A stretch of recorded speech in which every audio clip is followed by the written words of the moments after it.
السلام علیکم ورحمۃ اللہ وبرکاتہ۔ الحمد للہ رب العالمین والعاقبۃ للمتقین ولا عدوان الا علی الظالمین واشهد ان لا الہ الا اللہ وحدہ لا شریک لہ واشهد ان محمدا عبدہ ورسولہ صلوات اللہ وسلامہ علیہ وعلی آلہ وعلی اصحابہ ومن اہتدی بہدیہ واستنى بسنتہ الی یوم الدین وبعد۔ ہر پیر یعنی سوموار کو آپ کی اس مسجد میں فقہ کے مسائل کا سلسلہ شروع کیا گیا ہے، لیکن کوئی بڑا پروگرام آ جاتا ہے، اس سے کوئی اہم پروگرام، تو اس کو کینسل کر دینا پڑتا ہے، ورنہ ہماری کوشش رہتی ہے کہ ہر پیر کو آپ کی اس مسجد میں پہنچیں اور جو سلسلہ ہم نے شروع کیا اس سلسلے کو آگے بڑھائیں۔ آج اس کے تعلق سے جو موضوع ہم پڑھیں گے وہ ہے پیشاب پاخانہ کے آداب اور اس کے کچھ مسائل۔ یہ مسائل بہت چھوٹے سے نظر آتے ہیں، لیکن ان کا بھی جاننا ہمارے لیے ضروری ہے۔ حضرت سلمان فارسی رضی اللہ تعالیٰ عنہ جب مسلمان ہوئے تو مشرکوں نے ان کو عیب دلایا، کہا کہ تمہارا دین کون سا ہے؟ تمہارے دین کے اندر پیشاب پیخانے کے آداب بتائے جاتے ہیں، کیسے پیشاب کرنا ہے، کیسے پیخانہ کرنا ہے، یہ سب چیزیں بتائی جاتی ہیں، کون سا تمہارا دین ہے؟ تو سلمان رضی اللہ تعالیٰ عنہ نے بڑے فخر کے ساتھ کہا الحمدللہ ہمارا دین ایسا ہے جس میں ہر چیز بتائی جاتی ہے، کھانا کیسے کھانا ہے، پیشاب کیسے کرنا ہے، پیخانہ کیسے کرنا ہے، ساری چیزیں بتائی جاتی ہیں، کیونکہ دین کامل ہے، مکمل ہے۔ اس میں ایک ایک مسئلے کی ہم کو رہنمائی کی گئی ہے۔ پیشاب پیخانہ انسان کی ضرورت ہے۔ اگر پیشاب انسان کا رک جائے، دیکھیے اس کو ایڈمٹ ہونا پڑے گا، ڈاکٹر کے پاس جانا پڑے گا۔ پیخانے میں کوئی پرابلم آ جائے، دیکھیے ڈاکٹر کے پاس انسان جاتا ہے۔ تو پیشاب پیخانہ انسان کی ضرورت ہے، اس لیے ضرورت کے مسائل کو جاننا بھی ہمارے لیے ضروری۔ تو الحمدللہ ہمارے دین کے اندر ہر مسئلے کی رہنمائی کی گئی، ہر چیز بتائی گئی ہے تاکہ انسان کو ہر چیز کا علم رہے اور اس کے مطابق وہ عمل کرے۔ تو آج ہم پیشاب پیخانے کے آداب پڑھیں گے۔ اس سے پہلے بہت سارے مسائل آپ کے سامنے طہارت کے متعلق بیان کیے گئے، پانی کا مسئلہ بیان کیا گیا، نجاست کے مسائل بیان کیے گئے، برتن کے مسائل کو بیان کیا گیا۔ تو آج پیشاب پیخانے، قضاء حاجات کے آداب اور اس کے مسائل انشاءاللہ ہم آپ کے سامنے بیان کریں۔ قضاء حاجت کے دوران بات چیت کرنا منع ہے، کہ انسان پیخانہ کر رہا ہو، پیشاب کر رہا ہو، قضاء حاجت کر رہا ہو اور وہ کسی سے بات چیت کرے، اس سے منع کیا گیا ہے۔ اللہ کے رسول کی حدیث ہے لا يتناجى اثنان على غائطهما فإن الله يمقت على ذلك۔ دو لوگ جب وہ اپنی قضاء حاجت کر رہے ہوں، اپنی ضرورت کو پوری کر رہے ہوں اور وہ دونوں اگر بات کر رہے ہوں تو اللہ تعالیٰ ایسے لوگوں پر ناراض ہوتا ہے، ناراضگی کا سبب ہے۔ سننے میں آتا ہے کہ بہت سارے لوگ حمام میں جاتے ہیں، پیخانہ کر رہے ہوتے ہیں اور لوگوں سے بات بھی کرتے رہتے ہیں، نعوذ باللہ۔ نہیں صحیح ہے میرے بھائی، یہ غلط ہے، یہ نہیں کرنا چاہیے بات۔ اللہ کے رسول کی حدیث فإن اللہ يمقت على ذلك، اللہ تعالیٰ ایسے آدمی پر یا ایسے لوگوں پر ناراض ہوتا، غصہ ہوتا ہے۔ بات کرنے کے لیے آپ کے پاس بہت ٹائم ہے، قضاء حاجت کے لیے کتنا وقت لگتا ہے؟ 5 منٹ 10 منٹ، اتنا بھی انسان کو صبر نہیں ہوتا ہے، اس دوران بھی بات چیت انسان کرنا شروع کر دیتا ہے، موبائل پر، فیس بک پر یا اس طریقے سے لائیو بات کرتا ہے اور ویڈیو گفتگو کرتا ہے اور بات چیت کرتا رہتا ہے۔ نہیں، مناسب، غلط ہے یہ، انسان کو اس سے بچنا چاہیے۔ پیشاب پیخانہ کے وقت انسان کو بات چیت کرنے سے بچنا چاہیے۔ پیشاب پیخانے کے وقت انسان ذکر و اذکار تک نہیں کر سکتا، اس لیے ہمارے نبی صلی اللہ علیہ وسلم جب پیشاب پیخانے سے کر کے جب باہر تشریف لاتے تھے تو آپ غفرانکہ پڑھتے تھے۔ کیوں غفرانکہ پڑھتے تھے؟ کہ اتنا وقت ہم نے اللہ کا ذکر نہیں کیا، اس لیے اللہ تعالیٰ ہم تیری مغفرت چاہتے ہیں، تیری بخشش چاہتے ہیں، کہ اتنے وقت تک قضاء حاجت کے دوران ہم نے کوئی ذکر نہیں کیا، تو اس لیے اللہ تعالیٰ ہم تیری مغفرت چاہتے ہیں۔ لوگ پوچھتے ہیں کہ بھی غفرانکہ کیوں پڑھا جاتا ہے؟ جب انسان پیخانہ کر کے اور ٹوائلٹ سے باہر نکلتا ہے تو انسان یہ دعا پڑھتا ہے غفرانک۔ کیوں غفرانک پڑھتا ہے انسان؟ اس لیے پڑھتا ہے، علماء نے بیان کیا کہ اس کی وجہ یہ ہے کہ انسان جب تک پیشاب پیخانہ کر رہا ہوتا ہے، ٹوائلٹ میں اور واش روم میں ہوتا ہے، اس وقت تک اللہ تعالیٰ کا ذکر نہیں کرتا، تو اتنی دیر جو اس نے اللہ کا ذکر نہیں کیا اس سے اللہ کی مغفرت چاہتا ہے انسان۔ اس سے معلوم ہوتا ہے کہ ہمیشہ ہمیں اللہ تعالیٰ کا ذکر کرتے رہنا چاہیے، اللہ کے رسول کی حدیث ہے کہ آپ صلی اللہ علیہ وسلم ہمیشہ سے عائشہ فرماتی ہے کہ آپ ہمیشہ اللہ کا ذکر کرتے تھے، اور جو اللہ کا ذکر کرتا ہے وہ زندہ رہتا ہے، جو ذکر نہیں کرتا گویا کہ مردہ ہے وہ، ہمارے نبی نے فرمایا حدیث کے اندر۔ اور ایک حدیث فرماتے ہیں کہ لا یزال لسانک رطبا فی ذکر اللہ، ہماری زبان ہمیشہ اللہ کے ذکر سے تر و تازہ رہنی چاہیے۔ انسان ہمیشہ قرآن کی تلاوت کرتا رہے، ذکر و اذکار کرتا رہے، صبح و شام کی دعائیں ہیں، مسجد میں داخل ہونے کی دعا، نکلنے کی دعا، بازار میں جانے کی دعا، سفر کی دعا، گاڑی میں بیٹھنے کی دعا، کھانے کی دعا، کھانے کے بعد کی دعا۔ انسان ہمیشہ اللہ کا ذکر کرتا ہے تو اللہ رب العالمین کی رحمت اس کو شامل ہوتی ہے، اللہ تعالیٰ اس کی حفاظ کرتا ہے، اس کو اجر ملتا ہے۔ تو ہماری زبان ہمیشہ اللہ کے ذکر سے تر و تازہ ہونی چاہیے، ہمیشہ ہماری زبان پر اللہ تعالیٰ کا ذکر ہونا چاہیے۔ قرآن پڑھنا اللہ تعالیٰ کا ذکر ہے، درود شریف پڑھنا بہترین ذکر ہے۔ اللہ کے رسول کی حدیث افضل ذکر لا الہ الا اللہ، افضل ذکر میں سے کیا؟ لا الہ الا اللہ پڑھنا ہے، کیونکہ بنیاد اور اساس ہماری مغفرت کے لیے کہ ہم اللہ تعالیٰ کے علاوہ کسی اور کی بات نہیں کریں گے، اللہ ہی ہمارا اکیلا حقیقی معبود ہے۔ تو لا الہ الا اللہ افضل ذکر ہے کہ انسان مکمل یہ ذکر پڑھے۔ تو اس لیے جب انسان پیخانہ کر کے نکلتا تو غفران کا پڑھتا ہے، تو پیخانے کے دوران پیشاب کرتے ہوئے، قضاء حاجت کرتے ہوئے انسان کو گفتگو کرنے سے منع کیا گیا ہے۔ ایسے لوگوں سے اللہ رب العالمین ناراض ہوتا ہے۔ ایسی جگہ قضاء حاجت منع ہے جو عام راستہ ہو، یا اس طریقے سے نہریں ہیں، دریا ہے، تالاب ہے جہاں پانی اکٹھا ہوتا ہے، یا عام راستہ ہے، یا اس طریقے سے سایہ وغیرہ ہے، چاہے درخت کا سایہ ہو یا دیوار کا سایہ ہو، جہاں لوگ بیٹھتے ہیں، اٹھتے بیٹھتے ہیں، بات چیت کرتے ہیں، اکٹھا ہوتے ہیں، ایسی تمام جگہوں سے پر قضاء حاجت کرنے سے منع کیا گیا ہے۔ اللہ کے رسول صلی اللہ علیہ وسلم کی حدیث ہے اتقوا اللعینین الذی یتخلی فی الطریق او فی ظلہم، یہ صحیح مسلم کی روایت ہے کہ دو ایسے لوگ جو راستے میں قضاء حاجت کرتے ہیں یا سائے میں، ایسے لوگوں سے بچو، ایسے لوگوں پر اللہ کی لعنت ہوتی ہے جو لوگ راستے میں سائے میں جا کر کے قضاء حاجت کرتے ہیں۔ اس طریقے سے ایک دوسری حدیث ہے کہ اللہ کے رسول صلی اللہ علیہ وسلم نے فرمایا کہ اتقوا الملائن ثلاثہ، تین ایسی چیزیں جو لعنت کا ذریعہ، ان سے بچو۔ البراز فی الموارد، ایسی جگہوں پر پیخانہ کرنا، پیشاب کرنا جہاں پر پانی جمع کیا جاتا ہے، پانی کی ٹنکی ہے، آپ جا کر کے اس میں پیشاب کر دیں، پیخانہ کر دیں، ظاہر بات ہے پانی کی ٹنکی گندی ہو جائے گی، پانی گندا ہو جائے گا۔ یا تالاب ہے، نہر ہے، جمع ہوا پانی ہے، انسان جا کر کے وہاں پر حوض ہے، جا کر کے انسان وہاں پیشاب پیخانہ کرے، جس پانی کو ہم استعمال کرتے ہیں طہارت کے لیے، وضو کے لیے، نہانے کے لیے، پینے کے لیے، وہاں جا کر کے انسان پیشاب پیخانہ کرے، ایسے لوگوں پر اللہ کی لعنت ہوتی ہے، لعنت کی جگہیں ہیں یہ۔ تو ایسی جگہوں پر انسان کو پیشاب پیخانہ کرنے سے بچنا چاہیے۔ دوسری چیز وقاریت الطریق، عام راستے میں، راستہ ہے، لوگ آتے جاتے، گزرگاہ ہے، اب ظاہر بات ہے آپ پیشاب پیخانہ کریں گے لوگوں کی نظریں پڑیں گی۔ پیشاب پیخانے وقت سطر پوشی ضروری ہے کہ ہماری شرمگاہ پر کسی کی نظر نہ پڑے۔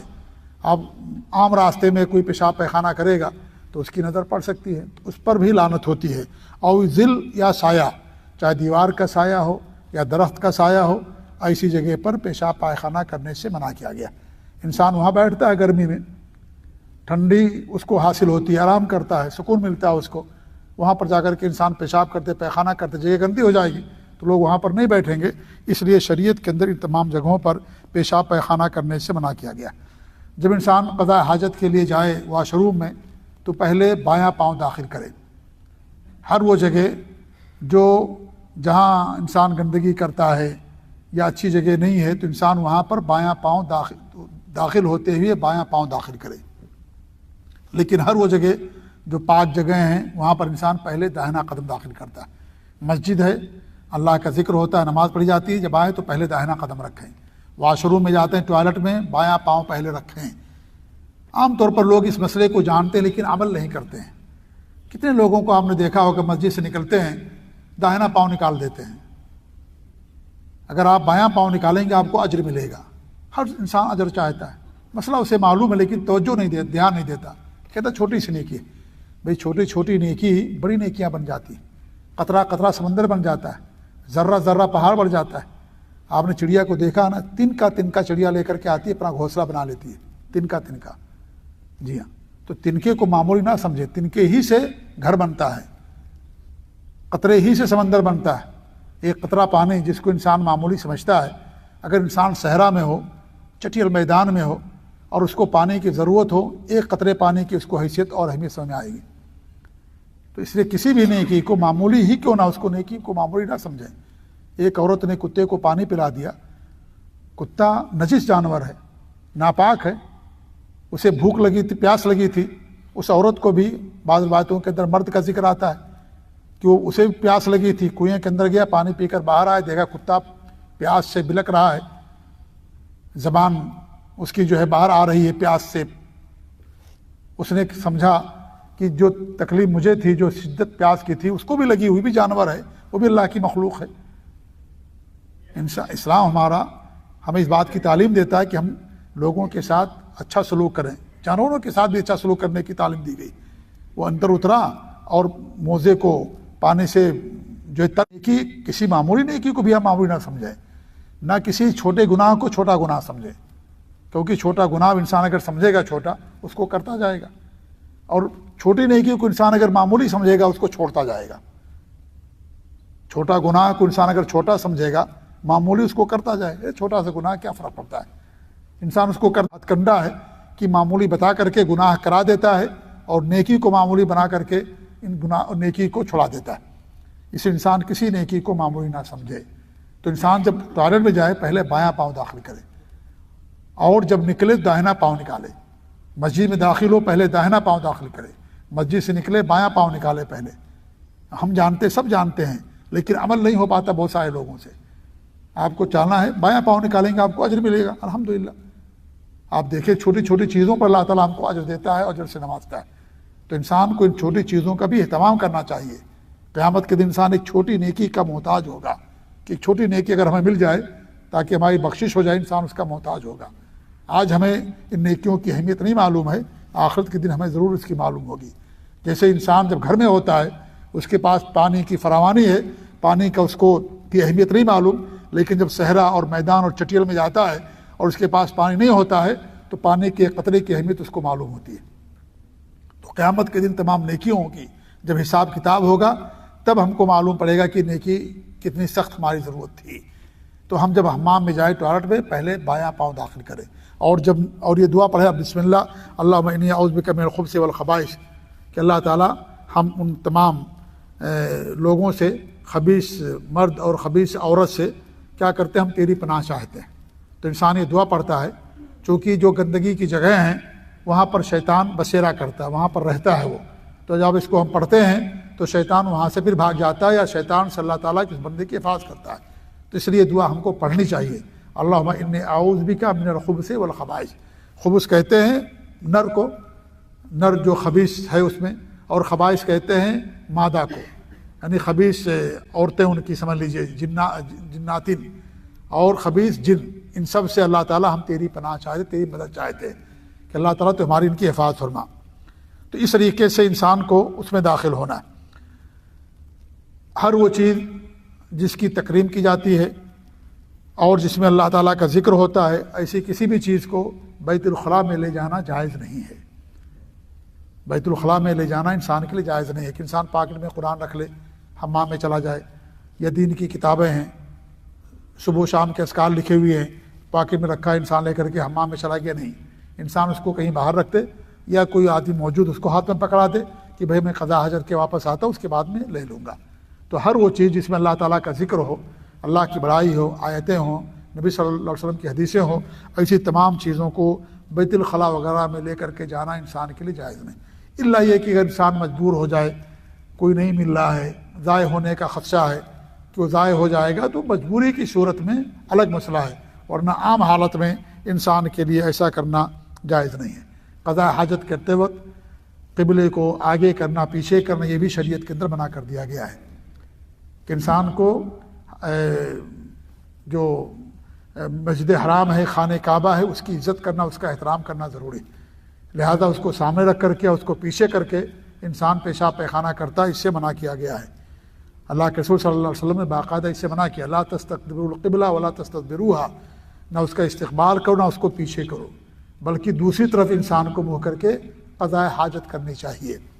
انسان اگر صحرا اور میدان میں ہے تو اس کے لیے سخت منع ہے، لیکن اگر انسان گھر کے اندر ہے اور ٹوائلٹ اس طریقے سے بنا دیا گیا ہے کہ اس کا منہ کعبے کی طرف ہو جاتا ہے یا اس کی پیٹھ کعبے کی طرف ہو جاتی ہے، تو اسی صورت میں انسان کی مجبوری ہے۔ گھر کے اندر مسئلہ تھوڑا کم ہلکا ہے، لیکن میدان میں، صحرا میں، چٹیل میدان میں انسان کو قبلے کو پیچھے کرنا یا آگے کرنا سختی کے ساتھ اس سے منع کیا گیا ہے، لہذا اس سے انسان کو جو ہے بچنا چاہیے، اس سے انسان کو بچنا چاہیے۔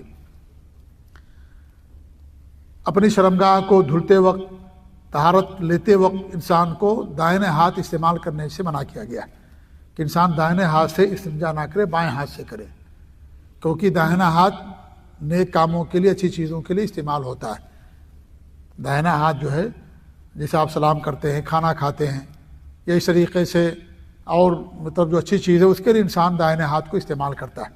اللہ کے رسول صلی اللہ علیہ وسلم جب کنگھی کرتے دائیں طرف سے کنگھی کرتے تھے، کپڑا پہنتے تھے پہلے دائیں ہاتھ کو ڈالتے تھے، اور جب پیجامہ وغیرہ انسان پہنے تو انسان پہلے دائیں پاؤں کو داخل کرے۔ اس طریقے سے جب آپ لیٹتے تھے دائنی کروٹ لیٹا کرتے تھے، ٹھیک ہے۔ تو جب بھی ہر وہ چیز جس کے اندر اچھائی والی چیزیں ہیں تو آپ اس کے لیے داہنی چیز کو استعمال کیا کرتے تھے۔ تو جب انسان قضاء حاجت کرے تو دائیں ہاتھ سے مت کرے، بلکہ بائیں ہاتھ سے کرے۔ دائیں ہاتھ سے استنجا کرنا اور پیخانہ کرنے کے بعد اسے دھلنا، اس کو گندگی کو دور کرنا، اس سے منع کیا گیا ہے۔ اللہ کے رسول صلی اللہ علیہ وسلم کی حدیث ہے، ابو ہریرہ رضی اللہ تعالیٰ عنہ اس حدیث کی روایت کہ اللہ کے رسول فرماتے ہیں ولا یستطیب بیمینہ، کہ انسان اپنے دائیں ہاتھ سے استنجا نہ کرے۔ ابو داؤد کی روایت ہے جو صحیح روایت ہے۔ ایسے ابو قتادہ رضی اللہ عنہ فرماتے ہیں کہ اللہ کے رسول صلی اللہ علیہ وسلم فرمایا ولا یستنجی بیمینہ، بخاری کی حدیث ہے کہ انسان اپنے دائیں ہاتھ سے استنجا نہ کرے۔ اور اس پر امام نووی نے علماء کا اجماع نقل کیا ہے کہ دائیں ہاتھ سے انسان کو پیشاب کرنے کے بعد اس کو دھلنا یا پیخانے کے بعد اس کو دھلنا یا اس طریقے سے پتھر سے اس کو صاف کرنا، یہ انسان کے لیے جائز نہیں ہے۔ انسان بائیں ہاتھ کو استعمال کرے، الا یہ کہ انسان اگر اس کے پاس دائنا ہاتھ نہیں ہے، بایاں ہی ہاتھ ہے انسان کے پاس جو ہے بایاں ہاتھ نہیں ہے، ہوتا ہے ایسے بہت سارے لوگ ان کا بایاں ہاتھ نہیں ہوتا ہے، یا کسی بیماری کو جیسے ان کی ہتھیلی کاٹ دی جاتی ہے بیماری کو سے بچنے کے لیے، تو انسان کی مجبوری اس کا معاملہ الگ ہے۔ اگر انسان کے پاس مجبوری نہیں ہے تو دائیں ہاتھ سے استنجا کرنا، گندگی دور کرنا شریعت کے اندر منع ہے، اس پر تمام علماء کا اجماع ہے۔ کھڑے ہو کر پیشاب کرنا بھی جائز نہیں ہے، الا یہ کہ انسان کے پاس بہت مجبوری ہو، انسان کے گھٹنوں میں درد ہے، بیٹھ نہیں سکتا ہے، یا اس طریقے سے ایسی جگہ ہے کہ اگر وہ بیٹھے گا تو پیشاب کرے گا تو ساری گندگی پیشاب وغیرہ چھینٹے اس کے کپڑے پر پڑیں گے۔ انسان کے پاس اگر مجبوری ہے تو، اگر مجبوری نہیں تو انسان کو کبھی بھی کھڑے ہو کر کے پیشاب نہیں کرنا چاہیے۔ اللہ کے رسول سے ایک مرتبہ آتا ہے کہ آپ ایک گھور پر گئے تو آپ نے کھڑے ہو کر کے پیشاب کیا، علماء نے بیان کیا کہ آپ کے گھٹنوں میں درد تھا، تکلیف تھی، جس کی وجہ سے آپ بیٹھ نہیں پا رہے تھے، اور پھر بیان جواز کے لیے کہ ایسا کرنا بھی انسان کے لیے مجبوری میں جائز ہے۔ آپ نے کر کے دکھایا، اس کا مطلب یہ کیونکہ آپ نے جو کیا اس کا وہ کرنا ہمارے لیے جائز ہے، تو آپ نے کیا مجبوری میں، لہذا انسان کے پاس اگر مجبوری ہے تو انسان کر سکتا ہے، یہ اس کے لیے جائز ہے۔ لیکن اگر مجبوری نہیں ہے، بغیر کسی مجبوری کے انسان کا کھڑے ہو کر کے پیشاب کرنا یہ قطعاً درست نہیں ہے۔ آج بہت سارے مسلمان بغیر کسی ضرورت کے کھڑے ہو کر پیشاب کرتے ہیں، پیشاب کر لی استنجا بھی نہیں کرتے، نماز تو پڑھنا نہیں رہتا ان کو، اور اس پیشاب کیے اور فوراً کپڑا پہن لیا، پینٹ اوپر چڑھا لیا۔ کبھی کبھی انسان پینٹ اتنی چست پہنتا ہے کہ بیٹھ ہی نہیں سکتا ہے، اس لیے کھڑے ہو کر کے پیشاب کر لیتا ہے۔ بھائی اتنی چست پینٹ انسان کو پہنتا ہے؟ چست کپڑا پہننے شریعت کے اندر منع کیا گیا، ڈھیلا ڈھالا کپڑا انسان پہنے، موٹا چھوٹا کپڑا انسان پہنے، اتنا چست نہ ہو کہ انسان کا جو ہے ہر چیز اس کی نظر آ جائے، پہننے کے باوجود بھی لگتا ہے کہ انسان ننگا ہے۔ تو انسان کو ان تمام چیزوں سے بچنا چاہیے۔ بہت انسان کی مجبوری ہے تب انسان کھڑے ہو کر کے پیشاب کر سکتا ہے، اور اس صورت میں بھی ضروری ہے کہ اس کی شرمگاہ پر کسی کی نظر نہ پڑے یا اس کے کپڑے کے پر چھینٹے نہ پڑے۔ یہ تمام چیزوں سے اگر انسان معمون محفوظ ہے تب کھڑے ہو کر کے انسان کر سکتا ہے۔ پیشاب پیخانہ کرنے کے بعد دو چیزوں سے گندگی دور کی جاتی ہے، ایک پانی ہے اس کو استنجا کہا جاتا ہے، اور ایک پتھر وغیرہ جس کو استجمار کہا جاتا ہے، ٹھیک ہے۔ پیشاب پیخانے کے بعد انسان پانی استعمال کرتا ہے، اس کو استنجا کہا جاتا ہے، اور اگر ڈھیلا استعمال کرتا ہے، پتھر اور ٹیشو پیپر استعمال کرتا ہے، اس کو استجمار کہا جاتا ہے۔ دونوں انسان کے لیے جائز ہیں، پانی انسان اگر ہے پانی استعمال کرے زیادہ بہتر ہے، کیونکہ اس میں زیادہ صفائی ہوتی ہے. لیکن پانی نہیں انسان کے پاس ہے، کسی ایسی جگہ ہے میدان میں ہے، پانی بہت کم ہے، اگر پانی استعمال کر لے گا بعد میں اس کو پیاس لگے گی، کہاں پانی ملے گا. انسان ڈھیلا استعمال کر لے، پتھر استعمال کر لے، ٹیشو پیپر ہوتا ہے انسان جو جذب کر لیتا ہے پانی کو، اس کو انسان استعمال کر لے، کوئی حرج کی بات نہیں. تو یہ بھی انسان کے لیے جائز ہے. لیکن انسان گھر میں ہے، پانی کی فراوانی ہے، تو انسان کو پانی ہی استعمال کرنا چاہیے. کچھ چیزیں ایسی جن سے استجمار کرنا منع کیا. استجمار کیا کہا جاتا ہے؟ پتھر ڈھیلا وغیرہ استعمال کرنے کو استجمار کہا جاتا ہے.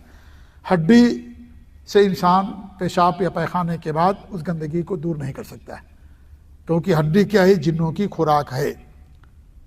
جب جنوں کی خوراک سے انسان کے لیے استجمار کرنا جائز نہیں ہے، تو جو انسانوں کی خوراک ہو اسے بھی بدرجہ اولا کرنا انسان کے لیے جائز نہیں ہوگا.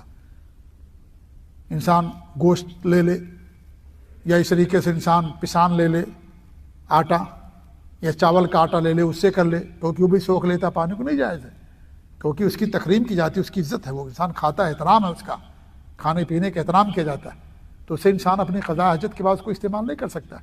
تو جنوں کی خوراک سے جب منع ہے استجمار کرنا، تو جو انسانوں کی مسلمانوں کی خوراک ہے اس سے استجمار کرنا بدرجہ اولا منع ہوگا اور سختی کے ساتھ منع ہوگا. تو ہڈی سے انسان نہیں کر سکتا کیونکہ ان کو خوراک ہے. گوبر کیونکہ وہ جنات کے چوپائے کی خوراک ہے، جنات کے جانور ہیں چوپائے ہیں، وہ ان کی خوراک ہے. تو حدیث کے اندر اس سے بھی منع کیا. گوبر سمجھتے نا، جو لید جو جانور گائے بائل بھینس اونٹ وغیرہ جو لید نکلتا ہے پیخانہ ان کا، اس کو گوبر. تو اس گوبر سے بھی انسان کا استجمار کرنا جائز نہیں ہے. تیسری چیز کیا ہے؟ کھانے والی چیزوں سے، جیسا کہ میں نے بیان کیا. چوتھی چیز ہر وہ چیز جس کا احترام کیا جاتا ہے، ہر وہ چیز جس کا احترام ہے. پیپر آپ کے پاس ہے، اس میں آیتیں حدیثیں لکھی ہوئی ہیں. پیپر بھی کیا کرتا ہے؟ پانی کو جذب کر لیتا ہے، سوکھ لیتا ہے. لیکن ہمارے لیے جائز نہیں ہے کہ ہر وہ چیز جس کا احترام کرنا ہے اس سے انسان استجمار نہیں کر سکتا. ٹھیک ہے؟ تو استنجا کہا جاتا ہے پانی کے استعمال کو قضاء حاجت کے بعد، اور استجمار کہا جاتا ہے قضاء حاجت کے بعد پتھر ڈھیلا وغیرہ ٹیشو پیپر وغیرہ استعمال کرنا، اس کو استجمار کہا جاتا ہے. پیشاب پیخانے میں انسان کو لاپرواہی نہیں کرنا چاہیے. لاپرواہی یہ عذاب کا ذریعہ ہے قبر کے اندر. حدیث کے اندر آتا ہے کہ اللہ کے رسول صلی اللہ علیہ وسلم کا گزر ہوا 2 قبروں سے، ان دونوں قبر والوں کو عذاب ہو رہا تھا.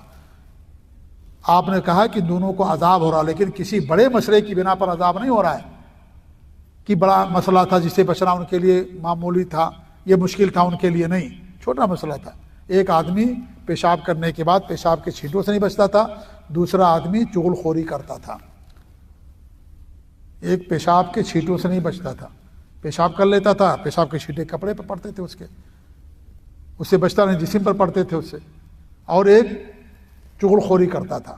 تو پیشاب کے بعد استنجا نہ کرنا یا پیشاب کے چھینٹوں سے بچنے میں لاپرواہی کرنا، یہ کیا ہے؟